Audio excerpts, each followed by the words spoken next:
Hello everyone, this is Serious Trivia. Welcome back to another early game playbook video as we'll take a look at the strategic mastermind Cao Cao today in his 190 start.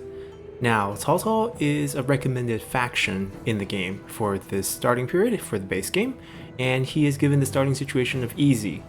And this is a little bit deceiving. I think Cao Cao's factions is incredibly strong, so it's definitely an easy faction to play, but for new players, the faction is incredibly complex and relies on a lot of diplomatic, spying, scheming mechanics that's not really easy to learn. So, for many new players, you're also in the Central Plains, surrounded by powerful factions, or at least playable factions that are very strong, or tends to be stronger than a lot of AI factions. So you could meet a lot of resistance or be engulfed in giant wars in the mid-game or even near the end of the early game. So there are some challenges. Maybe you'll fail your first couple playthroughs and you might think this easy is kind of not true to its word. But honestly, Cao Cao is a super powerful faction, and in all the patches so far, even though he received huge revamps in the latest DLC, his faction still plays very similarly in the early stages of the game. And this guide is going to be a little bit different from most of our traditional guides, where we won't be going into many turns of Cao Cao's gameplay at all. We'll spend the bulk of our time talking about some of his new mechanics, as well as some of the intricate diplomacy details that's available in the game that's really useful for you to play, not only as Cao Cao, but as any faction in the game. So it's kind of a starter intro to almost diplomacy in the game, since Cao Cao uses it so well with his new scheming capabilities. So this is kind of the map where we start out at. We're at war with Dongzhuo, and obviously the Han Empire, who is his vassal, not shown, but stretches of land all around us. They are really passive factions, so we don't really have to worry too much about them. And we do have a lot of neighbors, and there's going to be an early event where we have to fight Tao Tian because he kills your father. There is a way to get around that, and we have actually talked about many different types of Cao Cao start in our previous versions of the guide on older patches. Those strategies still work really well. I think we had 3 versions of the guide. The first version is blitzing down Tao Tian really early on with 1 doom stack once you get your first strategist during the spring. That strategy is still very good, and it can be your fundamental strategy to start expanding out your land early on. The second strategy that we featured, I believe, is a lot more passive. It involves us sailing away from our starting position just because we're surrounded by so many other factions and going down south. I think we went to Kuaiji in the past, and right now Kuaiji has factions there, but I believe the capital Kuaiji is currently level 1 in the game. So it doesn't actually have a garrison, so you could walk up to it with a general and just take it for free. And even if they do level it up and have a garrison, you can easily beat that level 1 or level 2 garrison quite easily with just generals that you use to migrate down.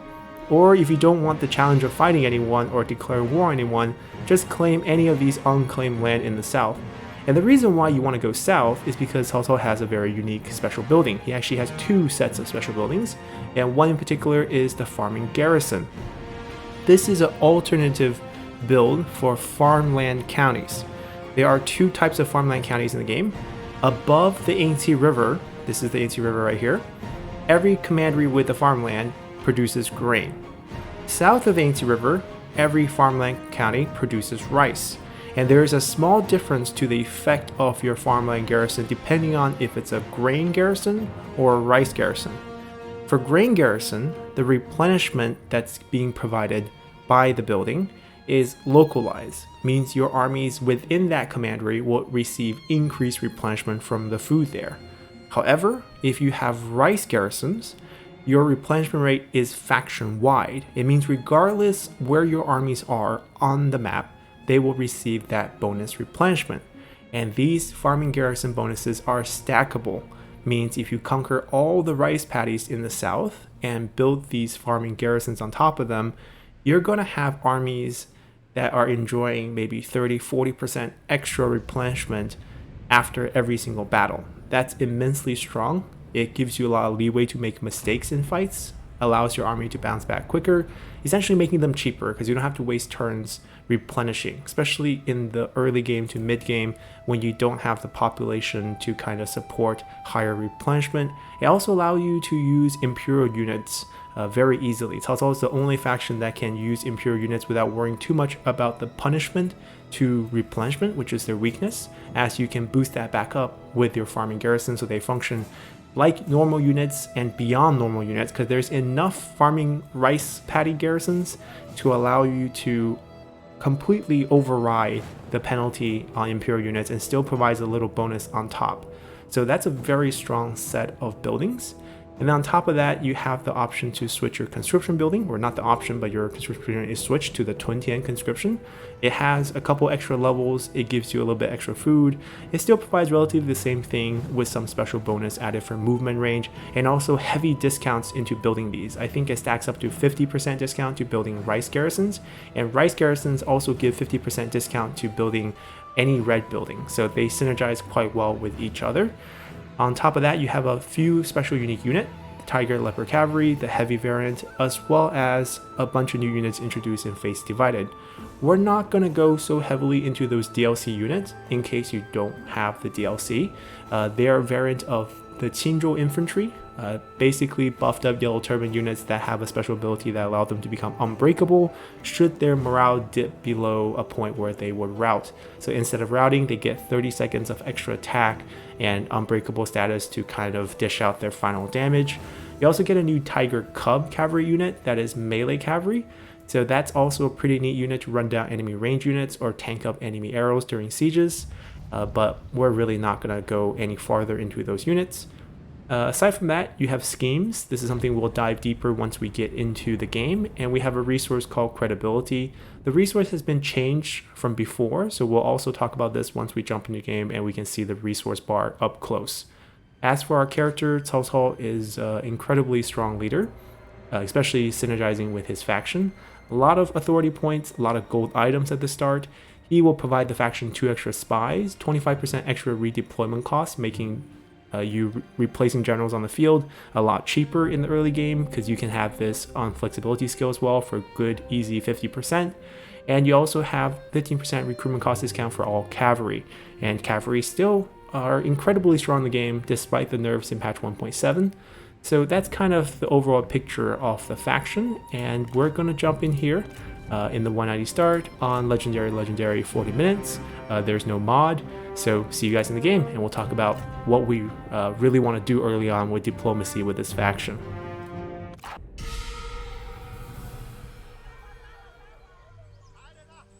洛阳烟火彤彤，今已化为丘墟。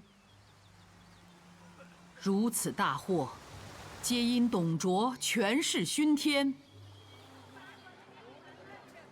此贼劫迁天子，可谓暴虐之极，又不失为一条毒计。董贼掌控朝廷，便可掌控天下。孤乃当今治世之能臣，乱世之奸雄也。讨董联军主公以为如何？他们君合力不齐，此蒙羞矣。不过，众人倒可借此彰显昔日威风。如此看来，争天下为王者，舍孤其谁？羸缩之期，不但在天，养怡之福，可得永年。Alrighty, so that's our flyby. We are currently leaving the coalition against Dong Zhuo, and we're looking to establish our power. Lord Cao Cao, you have been cast out, branded enemy of the empire. It is clear that only you have the capability to end Dong Zhuo's tyranny and bring peace. You can use the surging population and pliable peasantry of your homeland to your advantage, whilst vulnerable foes to the north may make expansion there beneficial. The time has come to increase your prestige and influence, then unite what has been divided. Be wary of Yuanshu to the west, Taotian to the east, claim the neighboring Han Empire regions. So this brings us to our third strategy that we featured in our most recent Cao Cao guide, and that one is capturing Yuan Huan, who is standing in front of us.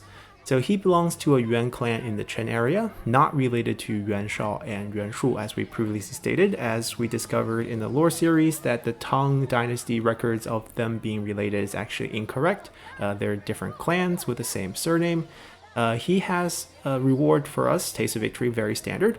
But the reason why we really want to capture him is because he starts out with a unique background called Agricultural Reformer, which we can't see the effect here. But essentially, he will gain access to the farmer assignment, which is usually quite good with -2 turns to build up any green building and 100% extra food. But on top of that, if you make him administrator, he'll give you 30% discounts to any green buildings you build. And we already mentioned that Cao Cao's faction focus heavily on rice garrisons or grain garrisons, any sort of farmland. And your starting territory in Chen, here in Suiyang, has 2 counties, 1 livestock farm, 1 farmland, both green, and the first building you get, land development, also green. So a lot of green buildings you need to build and upgrade. Having someone as Yuan Huan to be your administrator, rotating in and out of these commanderies to help them build cheaper is definitely a great way to improve your economy early on. And speaking of our economy, we have a decent economy in the early game. We have quite a bit of family estate money because Cao Cao has a rich background. So he actually gains 50% extra income from family estate when he's the leader, and he is the leader. That's worth 1,000. The base income for family estate is 2,000 in the game. So that's why you can see that we get 3,000 per turn. We're only getting 159 from taxation. That's the money we get from our commanderies. It's not a lot, and our starting commanderies are not the richest in the game, but that does not mean they're not good capitals. So I think someone asked me this question before about where should I place my capital? Well, in the early game, it doesn't really matter, because just because some commandery is your capital doesn't mean you want to invest all your resource to build it up, because you can choose to build up commanderies that are more income focused and have them making you a lot of money by placing a good administrator in there, and your capital can be bad. It doesn't hurt your economy at all. The key of the capital in the early game, before you reach Emperor, that's what I'm defining as quote-unquote early game. I know there's a mid-game process, but anytime before you become Emperor, your capital is only good for one thing, making trades. In the game, we often look at our potential trade partners on turn 1 before we get into the fight, because that's when we have the strongest army. So here you can see we have 0.4 and 1.5 with our 2 neighbors in Liu Dai and Liu Chong. And the reason why we can trade with them is that there is an unbroken path between our capital and their capital. Sometimes this path can go into water. And that's why having a water access is very important to gain access to more trade partners. We are all landlocked, all 3 of us. No one have water route, but luckily we have a road going into each other's capital, so we can trade with both of them. That's great. 2 trade partner, very good off the bat. If you want to expand going forward, gaining access to a trade port on the Yangtze River is crucial now in the game. Because of the changes to the waterways here around Luoyang, where there are now impassable shallows, meaning this water cannot be used for trade, all the way from here to here. All of these ports, trade ports along the way, right here and here, cannot trade with any faction. The closest trade port that can have access to open water is in Dong. So you might think, maybe I want to gain access to Dong. Sure, but there are enemies here. There are Huang Shao, there's Liu Bei, there's Tao Qian. It's not an easy one to grab. The easiest trade access for you to grab is either in Donghai. There's a fishing port here, and once you get this fishing port, you gain access to all of the commanderies that are on the coast, all the way up to these impassable waterways. So you gain access to all these factions, and there is only one impassable waterway, and it's right here in the south. So you can gain access to trade for all these factions here, as well as all the coastal factions here. So, as well as on the Pearl River as well. So gaining these access to water is most important for your trade. Where your capital is located doesn't really matter. So as long as you don't landlock your capital, let's say put it in Luoyang, where your entire waterway is blocked and you can only trade on land. In that case, if you have Luoyang, you better have, let's say, Dong and have land access to Dong and then jump into water and then trade from there, or else you're going to be really restricting your early game trade. So we're going to be happy with our land position at the beginning. And we have this army in front of us, and we see this icon. This is only available for Cao Cao's faction because this is our scheme mechanic. So if we pop open our scheme, we have what's called pawns. The number of pawns we have depends on the number of spies we have. We're currently too lowly ranked to have any spies, but fortunately Cao Cao has a background bonus that gives us 2 spies, therefore we have 2 pawns. And we can use each pawn to enact a scheme. And you can see all the schemes listed here. The ones that are available, the conditions are met, are highlighted, and you can use them. Each scheme have a various effect on your resource credibility. Some will decrease it, some will increase it.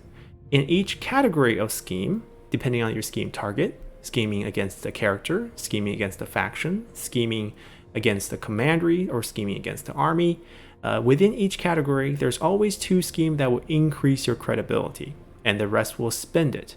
And the reason why we want credibility is because it's a resource that we can use, and also it has effects.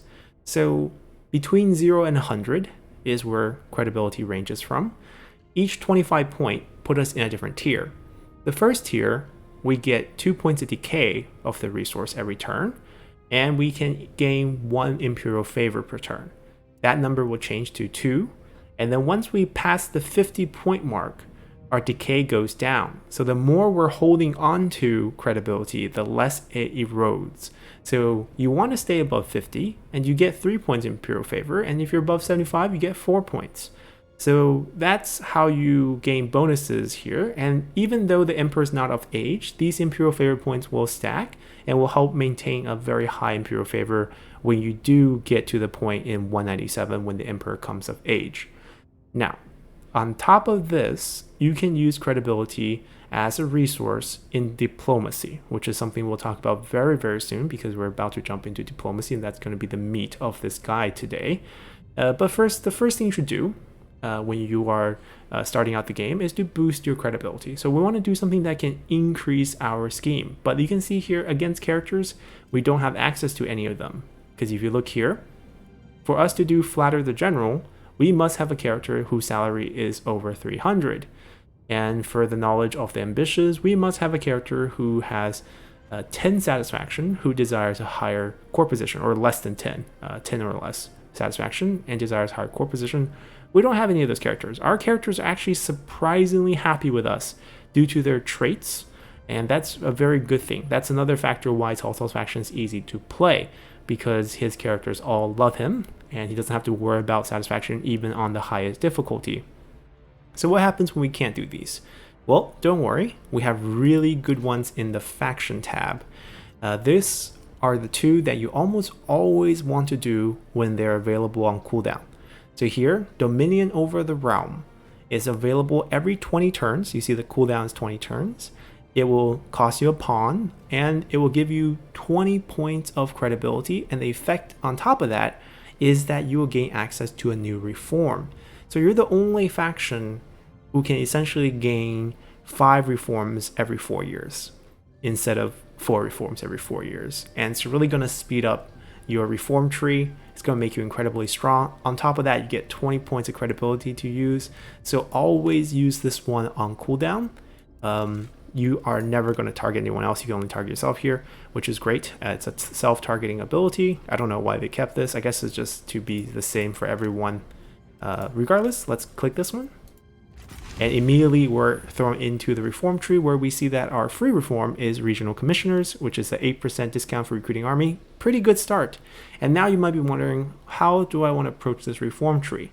Well, there's no right answer. There's a couple different approaches you can take. The most traditional approach, probably the most useful one in my opinion, is to go down the Onyx Dragon rush right here. Pick up these reforms, starting with the foreign envoys to pick up an early trade route to get extra money, and eventually end up with the reform here that give you access to Onyx Dragon, which is the best archer unit in the game. And you can recruit this on all units of all classes, regardless of experience or level. And the reason why you really need this unit is because you don't actually have a good faction unique range unit. Playing as Cao Cao, you have a bunch of cavalry, you have some infantry, and you could really use a good range unit. So it synergizes well there. And also on the path to unlocking this reform, you get access to a bunch of really good economic reform buildings or economic buildings from the purple and the blue tree, which is industry and commerce, synergizes quite well. And you can set up a lot of your commanderies with these buildings. The other approach is to go heavy into the green tree. Now, it's not going to be as lucrative, and you're not going to end up with a strong unit. Sure, there is a Zor Dragon all the way over here, and the reason why you might want to go down this route is because they will unlock level 5 farms. And if you want the most effect of your farm garrison, you need to unlock these reforms. So that's another option you can go for. A third option for maybe very new players is going for this regional levy. I know people love getting 10% extra replenishment, but I think this is actually a terrible idea just because you don't need this replenishment given that you're playing as Cao Cao. If you desperately want replenishment and you don't feel comfortable with a lot of fighting, I highly recommend you migrating to the south, grab those rice paddies. Your life will change. You have so much replenishment that you're not going to need this at all. This is just a waste of a lot of early game reforms. Now, sticking to my own playstyle, my recommendation is just go for Foreign Envoy and rush for the Onyx Dragon route here. You can pick up another trade next time in spring within 3 turns. You can probably set up a third trade route. Very, very strong in the early game. So that's done, but we still have one pawn available, and we're going to use that pawn. There's no need to do any sort of debuff on enemies at this point. There's a lot of really strong debuffs on enemies. For example, this one, minus 100% charge bonus for all unit. This is for entire faction, even though you're technically only targeting one army. It is a bug or exploit, I guess, depending on how you understand this, where the scheme isn't clear, saying that it only targets one enemy, but the actual effect is the entire faction, which is ridiculous. Because if you can take out all their charge bonus, their cavalries are useless. They become 30 unit, useless infantry essentially. They come into your pile, does no charge, and then they just fight there. Not good at all. So you have very, very powerful abilities. 20 points of morale. Insane effect. You can get armies to rout with Night Battle, another 15 points, light something on fire, another 10 points, fire some arrows on them, another 4 point, charge them with cavalry, another 4 point, and most armies will be gone. So you have a lot of tools at your disposal, which is why you might be interested in getting more spies so that you have more pawns, you have more access to these. Some of these will have different cooldown periods, and you just have to keep watching if there's a notification telling you to use some. The second one I recommend you to use on turn 1 is called Rival Tigers and One Prey. Still a faction effect, 10 points extra as a bonus. And this one, what it does is it will increase a standing of ourselves, diplomatic standing, with all factions for the next 3 turns. And this is the 3 turns, or actually the first turn, that we're going to abuse this to kind of build our position in the early game using diplomacy and setting ourselves up. And there's only an 8 turn cooldown here. So we're going to use this right away, and we'll activate this. And off the bat, you're not going to notice anything different, because if you vaguely remember when we first came in and looked at these trade routes, the value that they were offering was 0.4 and 1.5. Nothing changed. And the reason why nothing changed is because the 20 point that we have added is towards trending.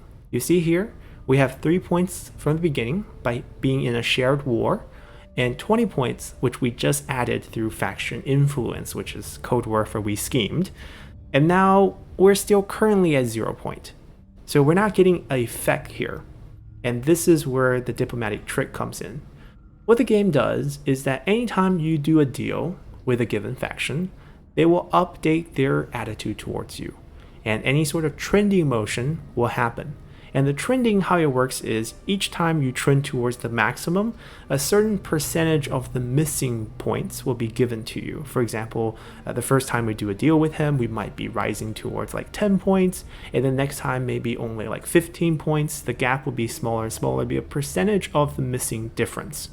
So what we want to do here is not make this trade deal with him right now. We want to refresh this value until it's higher than 15.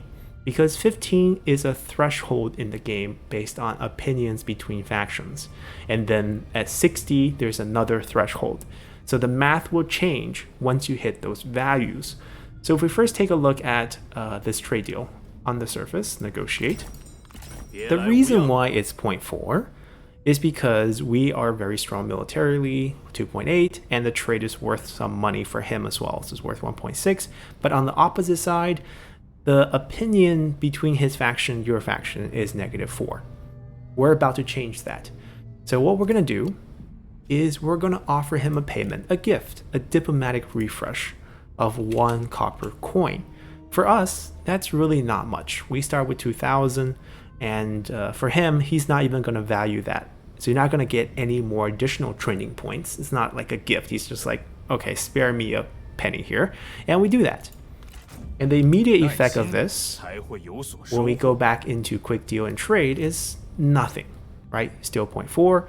But if we hover over the actual points, we got 6 points here. So let's continue this. It's not going to take too long, I promise.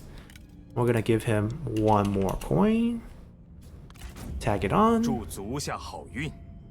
Nothing's happened yet. We're still at 0.4. It's up to 10 points. So we got 6 points, then 4 points.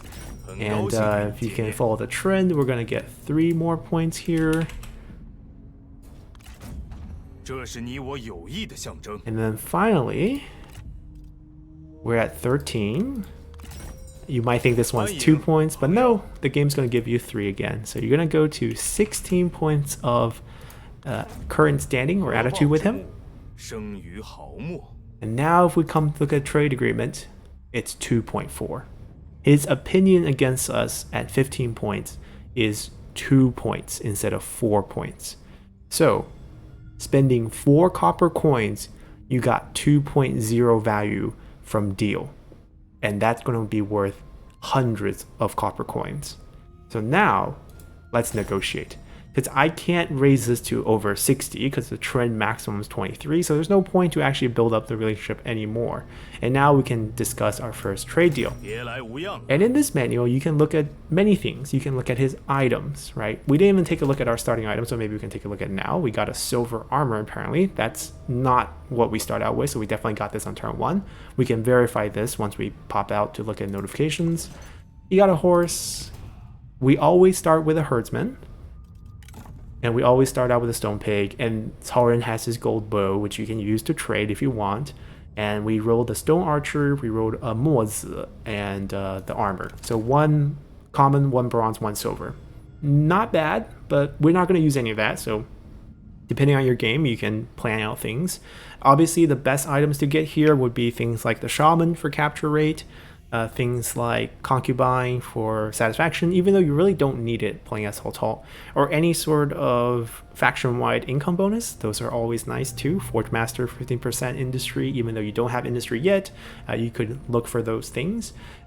He doesn't have anything we really want. War Axe is not bad because there is a set bonus with War Axe and a very common, oh not common, a silver armor that will give you 10 points of extra satisfaction. We don't need satisfaction in this game, so we're not going to actually use the point to trade for any items. We're just going to get more money from him. But if there's an item that you want, this will be the time to do it. And not only does the trade opinion improve, opinions like non-aggression pack will also improve. You see his opinion on this is only 1 point of negative opinion, and there's a distance negative and then military strength. So you're getting a lot of value here. And on top of that, you can even get military access afterward. But we can also offer him food because we start out in the area. Oh, I can't. It's kind of bugged out. Let me just do it again. There we go. Sometimes it doesn't let you click. You just got to play around with it. One food is worth 1.5. The second food is only worth 0.5. Those are marginal changes. These value will not be affected by his attitude towards us. Food is always according to how much food he has. That's going to determine the value of the food that he wants, not his diplomatic standing with you. So that's the difference there. We have basically 7.1, right? And you can see that it's going to boost his attitude maximum if we just give it to him as for free. We're not doing that. We want money. And he is decently rich. So if we say want like 100, I think it's around this number. Maybe we go down to 195-ish. Yeah, okay, 196 maybe? No, 195. This is not a good deal. The reason here is we have joined up a lot of the values and the increase has been slowed down. So if you don't know what I mean by that is if instead of this deal, I do a deal for, let's say 120, 118 for just the trade, right? Not only do I get 118 out of the 195 that we were showing, so you can obviously see that 2.4 is 118, but 7.1 is only 195. It's easier to do these in pieces, and we will do it in pieces. Not only will this improve our total money amount, when we talk about other deals with him, he's going to have more money to offer us because he got the trade deal value as well on his income. So now you can see his maximum is now 1,832 or 21 instead of like 15 something, and that's after he promised to pay us 100 per turn, right? 118 per turn because he's getting the trade value there as well. So in this case, we can ask for more now, and we can easily go over 150, I think, or with the food. You don't have to give him the food. If you want to save the food for some other faction, go for it. But you can also definitely decide to give him the food as well, because the food doesn't do you any good, let's be honest. As long as your food is not below 0, you're doing great. There we go. So from 0.4 value from one deal, we got 2.4 value, and then from 1.2 for non-aggression pack we get 3.2, and you can see that he's currently standing a military access for 1.2, so we can get some more money with that. We can combo this 1.2 with the food to get about 2.7, which is easier to get money from him. And you can see the trending, it's not trending over 60, so there's no point to actually try to boost it towards 53. You're going to get the same value. The breakthrough point is 60 and 15 here. So here I can give him the one food. These numbers add up a little bit better. Because when you ask for money, it starts at 1.6, so 1.2 is not going to get you anything. Here, maybe we can get another, maybe 120, 125, too much, 122, 122.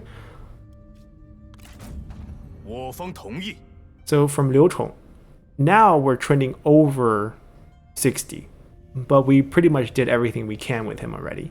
So there's no point to spend 1 copper at a time to try to boost him over. Now we can do the same thing with Liu Dai, who's currently at 1.5, and he's currently at 0, trending towards 23. Now with Liu Dai, it's actually a little bit more interesting because we have the option of marrying our dad to him, right? Instead of receiving marriage, he has a daughter. We can marry our dad to his faction. He's gonna love this idea. But you notice here there's a minus 10 points opinion. So he's actually gonna love this idea more once he's above 15 points. So you might think 8 points is a lot. He's gonna love it to the point of 12 points once you give him some copper coins. 4 copper coins is all it's gonna take.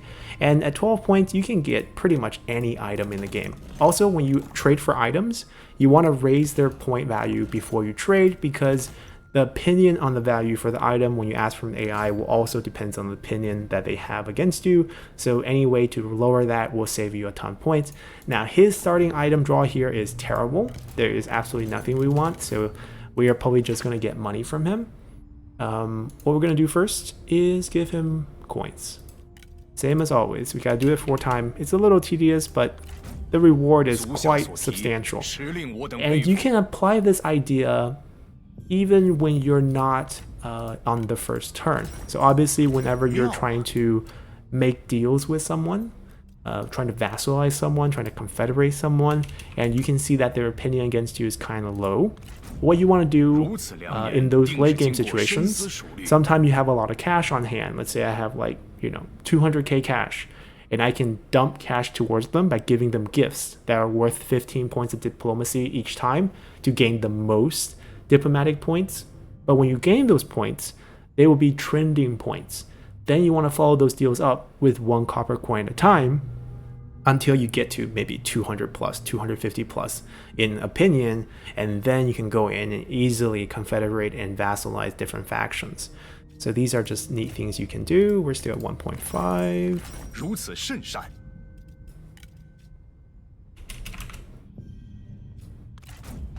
足下慷慨仁义， And I think 我等 we owe 感激 him 不尽。 one more coin. Because he's still at 13. Yep. 很高兴见到足下。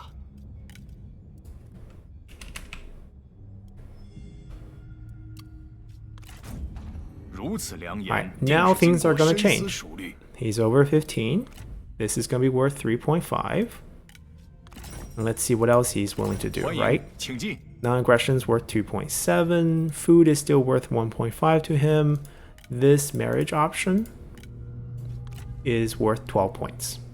We got 19.7 points from Liu Dai on turn 1 just by giving him 4 copper coins after a scheme. So this is super powerful. And the thing about marrying your dad away, it's not like he's a bad character. So before we do this, maybe we should take a look at him. This is your starting roster. Aside from your family members, this is you, your wife, your cousin, your father, your 2 in-laws, Xiahou Yuan and Xiahou Dun. Your official wife, which is not in the game, Lady Ding, has a sister called Lady Ding who married Xiahou Yuan, I believe. No, Xiahou Dun. Xiahou Dun's wife was Lady Ding. So you guys are in-laws. Everyone's pretty much family. And because the game doesn't have Lady Ding, so he's not reflected as family member, the salary is still 150, but everyone else is free, right? Family members are free, no salary. And your father, Ambitious Tycoon, actually has a pretty good background, 10% to commerce faction-wide, and he has 2 good traits for administrator, 5% industry from Stern, 10% another commerce from Cordial. He starts out with Unbreakable, which is pretty good. Nothing bad against him, but the thing is, if you keep him in your faction, he's going to die through an event. There's an early game event where Tao Tian kills your father, and that starts a war between you two. So, rather than keeping him and waiting for him to die, you can get 12 points of value by marrying him off to Liu Dai. Isn't that great? So, let's look at some of these deals. Obviously, the order here will matter a little bit. You don't have to stress too much about it. I don't want the guide to be like a step-by-step thing where you have to follow every step to maximize your gains. Sure, we like min-maxing, but you don't have to be that picky. But what ideally you want to do here is that if he has a good item that you want, let's say he has a silver item, which he doesn't have, but he has a bronze one. Let's throw the bronze one in here. The thing you want to pair up with this is the marriage. You want to do this first, because the value is just going to be insanely high with the items, and there's really not many good ways to lower it, and you can get a good chunk of value from your marriage, because it's hard to get cash for marriage, if you understand what I mean. 12 points, he's super poor. Super, super poor. Like, 12 points for him is like 2-3 points for Liu Chong, for example. Right? You're getting pennies on the dollar for your 12 points. You're getting 171. Not bad, but you're not getting a lot. So maybe get this one done first. You might think, why don't I just get the trade one done first? You can, right? If you have items, use this first. If you don't have items, do the trade one first, because the trade will also improve his economy a little bit. But he's so poor that we're looking probably at like, I don't think we're going to get to 100. Yep, we're not going to get to 100. 88. Let's get this done. 这很合理。 He has a little bit more cash to play with. And we can get these deals 如此 through. 甚善。 He has a little bit more money. Can I get 200 for its 12 points? No, we cannot. I think we're getting less, if I remember correctly. Oh no, about the same. Let's do the marriage. Now the thing about the marriage and the trade deal is after each deal, remember the trending will go up. Marriage is really good for trending because you're becoming family with each other. So technically, if you're patient and want a little bit more value, like you can see you're close to 80, right? So what we can do is like we can do the non-aggression with him. And then if you want to sign a military access for some money, you can patiently give him 1 copper coin at a time until he boosts over 60. Like right now he's over 60. Right, we can boost this over 60. It will have an effect. Oh, actually no, it will no longer have an effect on this, because if you look here, there's no opinion attached anymore, so there's no way to gain this one. But if he has something that has an opinion, so for this one, I can get one more point here if we go above 70, which 60, which is just a lot of work for 1 point, given he's so poor. But for some other faction, 1 point could be worth hundreds, if not thousands, of copper. But in this case, it's not really the case. And that brings up to something else. We have 70 credibility. What credibility does for Cao Cao's faction is that you can use points directly for diplomacy points. This is great for annexing, great for, I don't know if you can use this for confederating, but definitely can use this for vassalizing, right? Vassalize, annex. So every point is worth 0.1. That's why credibility is so insanely powerful, and why you want to have pawns to boost it. That way you can use it in diplomacy directly for things you want. And you can use it to manipulate opinion. So if I want him to like me more, I can select him and me, and if I use this, he will gain 25. The display is, oh, it's 25 credibility going away. The display is credibility, but we're getting opinion points between us. I don't know the exact amount. I think it's close to 25 actually, if I remember correctly. But I think it also depends on what your current value is. Like if it's really high already, it's not a lot. I don't recommend using credibility like this. This is incredibly weak if you think about it, because you could just get straight value with 25 points. It's worth 2.5, right? It's very hard for one positive or negative swing to cause enough change to change the value of any deals by 2.5. Like as much as we changed the opinion using the penny trick, or 1 copper coin type of trick, we only got 2 points of value, right? So if we had a scheming option, it's just not worth spending on this. I actually advise against using this. Now, of course, you might think maybe I can use this against this, as in like I can make faction A hate B and we're like faction C.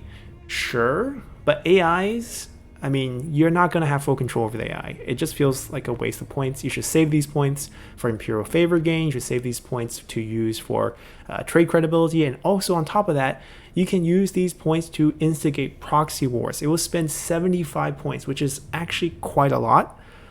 I don't really recommend this one either, unless you can get, say, 2 of your enemies to fight each other and they actually want to fight each other. It's weird, because you're saying faction A, go to war with faction B. You can be faction B. You can ask them to go to war with you. They will have opinion on this war too.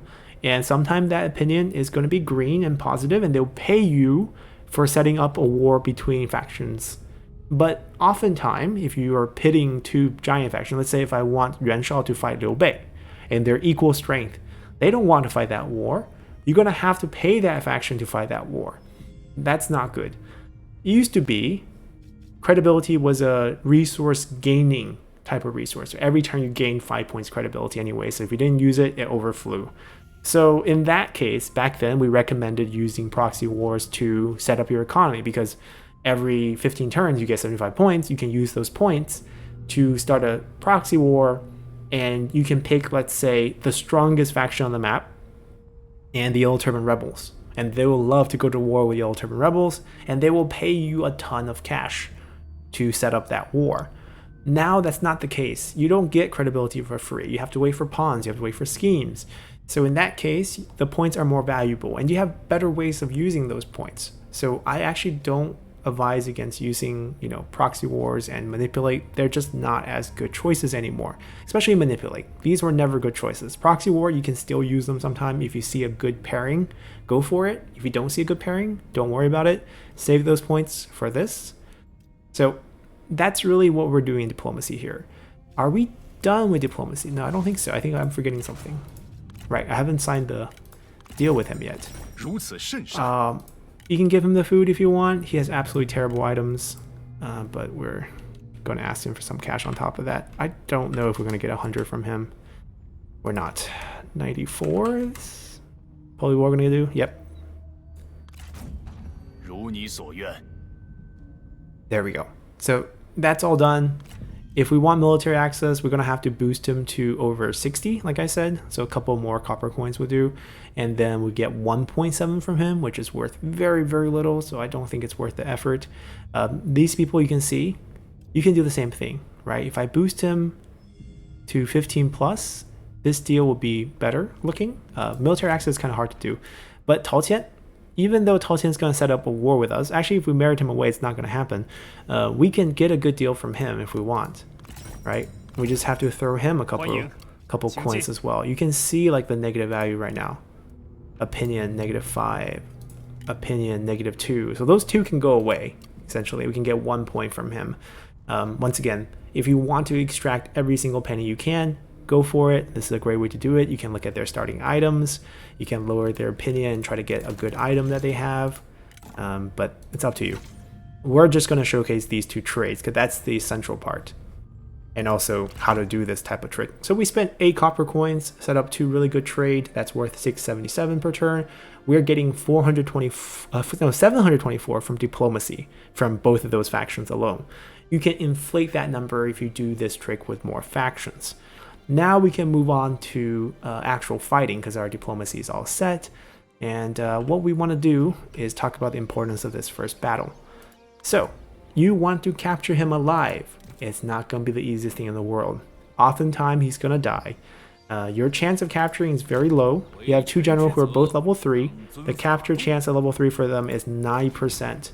And you can check this here. So if they're leading the army, it's under personal.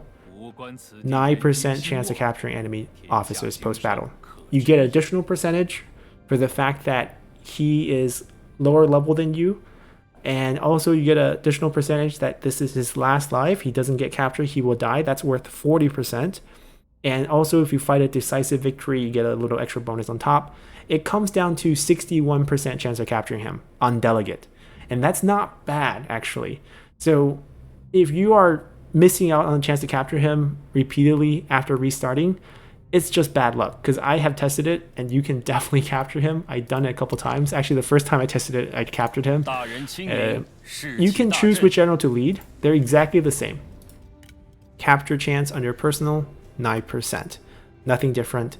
No strange traits. No one has patience, unfortunately, so you can't really help boost that. So I'm going to have Sahodun lead. It's a good habit because he has reach and flexibility. Better for movement, better for healing at the start of next turn. Healing kicks in right away, but the movement kicks in at the beginning of turn.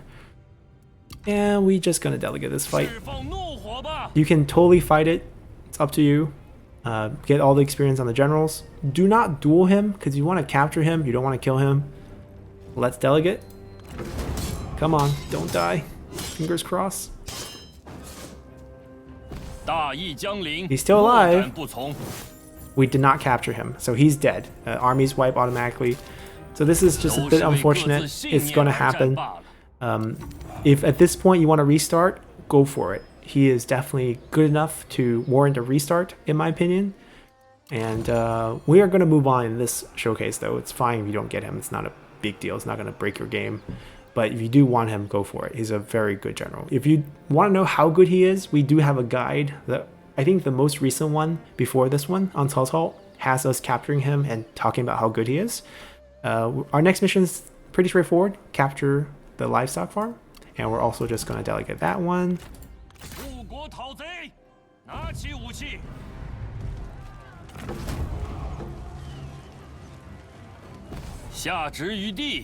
Alright, occupy this. Now our mission is your economy grows, so this is going to be pretty key. And what we're going to do is we're going to set up the tax collection. It's good for peasantry. It allows us to send Lady Bian on a tax collection trip. Oh, so speaking of this, our starting heir is Cao Pi, who's only 3. He's not going to be of age for 13 years or over 65 turns. It's too long. So you want to make either Lady Bian or Cao Ren your heir. Both are fine. Lady Bian's going to be better for satisfaction because she can boost 5 points additional based on her background here. She will have access to dignity first, which is kind of useless, but then eventually when she level up, which should be pretty quick because she starts out level 1, You get flexibility, you're going to get nobility for extra assignment, and you're going to get 1 extra rank for understanding. Nothing special from the traits, and nothing special from the armor except for 30% speed. If you want to look at our character tier list, she's really, really fast. Tolerant, on the other hand, starts out level 2. The bonus is not that good. 10% melee damage for melee cavalry. That's worth 2 points, by the way. Your melee cavalry damage is around 23. It's going to bump to 25. It's nothing.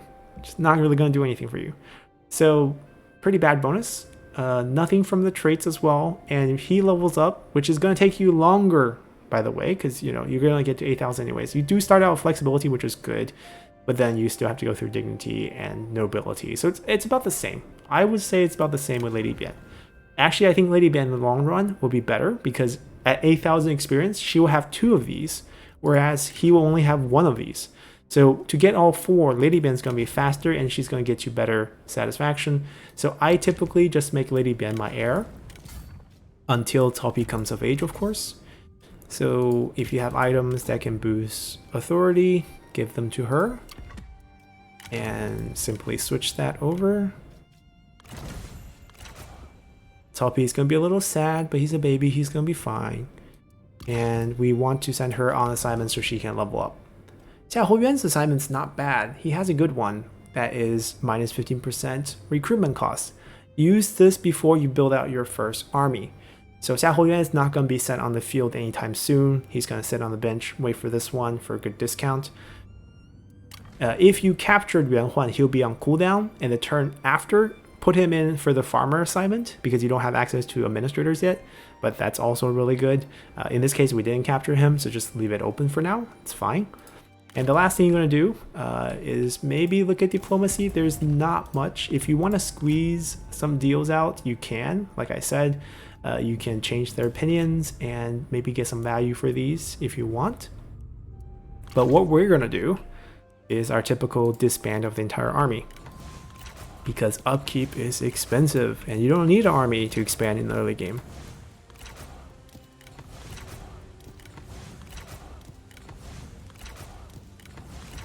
Alright, so the rest of this group, we can use the vision trick. You go out and you go back in, and it actually expands your vision in that direction by quite a bit. So we can see that Xun You is right here. He's someone you want to capture. Your capture chance, as we mentioned, is not the highest right now, so you can be patient here. You can go and fight him. His army is really bad. 2 archer militia, 2 Z militia. The garrison here is basically 3 more, 1 spear, 1 Z unit, actually 3 more Z unit, 1 just medium level, and then another archer militia. So you can totally, let's say next turn, summon Cao Ren, and you have enough movement with Xiahou Dun leading to hit them, and Cao Ren would have 2 cavalry units that are just barely healthy, I think 6 units each maybe, or 7 units each maybe, and the idea is you just use your 3 generals to beat them up, and you can try to capture him with the low percentage, or you can just let him be on the field for a little bit until you get a character with patience, or maybe you get Guo Jia in the spring. He's highly likely to show up, his fondness towards you. He has perceptive, he has access to patience. That's when you really want to go for generals you want to have. We can just go for Peng Chou next turn. This is nothing, right? We run over this for breakfast. So we get Cao Ren to join us and we run them over next turn. If you want to cheat out a little bit of movement, you can go this way a little bit. You basically have the choice to garrison or not garrison, and we're not going to garrison. Aside from all this, just quickly going over the things, we have 2 spies, but we have no spy candidates. Cao Cao started out with 2 spies. We have an open core position for Chancellor, but don't do this. It costs you a lot of money. Salary increase is 200 for non-family members, and for family members is 350 to boost 15% base peasantry faction-wide. Our current peasantry income base is 170. 15% of that is nothing. 30-something, less than 30-something, 20-something. So you're spending 350 per turn for 20-something. Not good. He's also not part of your faction council, so you get nothing from him. Don't do it. Don't do it until you have more land, and then do it. Or until you need to keep someone happy. Think of it as a form of promotion. So that's kind of the early game setup. You still have a ton of food, even though you traded some away because you got more food territories, and there's plenty more where that come from. You're preparing for a war with Taoxian, assuming you don't want to do the migration tactic, which is what we're not featuring here. And that's it. The one thing that we want to add going forward is that if you take a look at your faction, there's a new mechanic where you can choose your prestige points every time you level up. And the total number of prestige point you can have at the end is 24 points, which is exactly enough to fill up 3 of the 5 choices, which are administrators, armies, assignments, spies, and trade. Those are the 5 things you can build up with your points. And there's milestone bonuses at the end of each one. So planning ahead with this new mechanic, what you want to take a look at is what do you start out with in the beginning, because these starting points given by the AI can sometimes ruin your strategy, because if let's say they spread a point around to something that you don't want, then you can't get 3 full rolls because, you know, they took a point away. So you can check here. Armies provided 3, spies 0, administrators 0, assignments 1, trade 0. So you know that you have points in assignment, you have points in armies. So you kind of want to plan with this. If you max armies, the bonus at the end is decreased retinue upkeep. Very good. If you increase assignments to maximum, the bonus at the end is decreased character salaries. Also very good. So if you fill out those 2, what should your third one be? Well, your first instinct might be, well, maybe I want a lot of spies, right? Because then I get a lot of pawns. That's true. That is probably a good choice. Or administrators are always a good choice because they are going to be really good at making you money. Trade will be very good in the early game. It's actually quite hard to maintain trade routes in the late game unless you play a very vassal heavy strategy. So that's something you have to consider. And maybe you don't want 3 full rules. Maybe you want to spread some out. You want some spies, you want some administrators. Or you don't want to go for the assignment one because you don't want to manage so many assignments all the time. It's reasonable, but just be mindful what you have here and what they potentially will give you. Now, what happens when you say don't get extra spy slots? Well, the thing is, you start out with 2 because you have Cao Cao, which is already pretty good. If you don't add any more, your potential total spies is actually 5 because you can pick up this reform here for 1 extra spy, this reform here for another extra spy, and then this reform here for another one. So you can be at 5 spies just through reform, and that's not bad. And the fact that you get an extra reform every 20 turns will give you a lot more leeway into how many reforms you can pick up and where you can diversify on the tree, and it just really makes Cao Cao's faction just incredibly strong when playing as him. And even the AI with the access to scheme are incredibly annoying, which is why we recommend wiping out AI Cao Cao every time you can. And this is pretty much the reason why. So hopefully you guys got a good understanding of how to play the faction with all the new mechanics and some new things with diplomacy. And we're not going to play this one on anymore. Just 1 turn is good enough because going forward, you have many options. We showcased all those options before in our previous 3 guides, and they're still relevant. You can expand this way and fight Taoxian. You can expand this way and take some Han territories. You can go migrate away. Those are all still very valid strategies. To change to the map to the north doesn't change anything for you. It actually makes you a lot safer because now if Dongzhuo wants to reach you, he has to either come out the pass this way or march really, really long this way. So you're safe. You're a lot safer than before. You're probably going to attack in the west. The general strategy you have to keep in mind as new player is don't take this farmland. I know we talked about farmland garrisons so good. They're good, but this Han territory is a great buffer to create this fog of war between you, He Yi, Yuan Shu, and potential armies from Dongzhuo. As long as you leave this in the dark, let He Yi take it, you're not at war with him in the beginning. This is a great buffer zone to buy you time, basically, as you can build out your forces and focus on your early war through the event with Taoxian. Or even if you don't get the event because you married off your father, you can still take all these Yellow Turban land, take the temple for extra satisfaction, take these Han territory, gain access to one of these trade ports, either here or here, and you can have access to more trade partners. Wipe out Taoxian if you can, he's kind of annoying here, and go from there. So that's kind of the playstyle that you should really focus on. And once you get to spring, you have a roster of generals potentially to join you, including, like I mentioned, Guojia is a good option.